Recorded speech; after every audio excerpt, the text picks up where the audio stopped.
Marxist. I don't care whether Tom Brokaw confirms that he's a Marxist. Do I need Tom Brokaw to get up there and say that the president is the first Marxist president we had?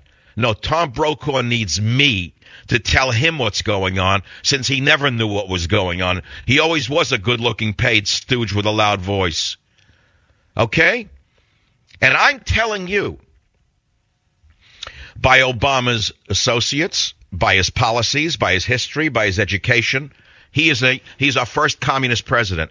Now you say, oh, come on, that's not true. Well, it is true. But the thing is you don't understand it because you don't understand how communism today works. Modern communism, we're not talking about Bolshevism of 1917.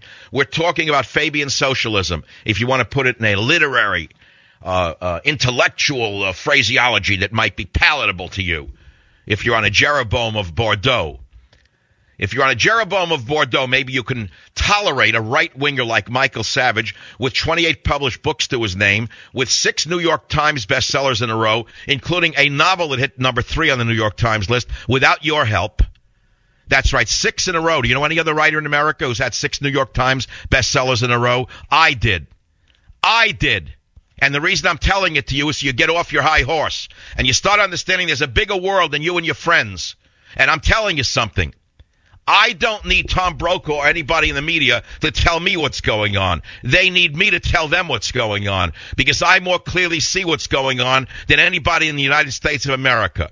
We have our first Marxist president, Barack Obama. 20 years he sat in a communist America-hating church, Reverend Wright. Every day, haters.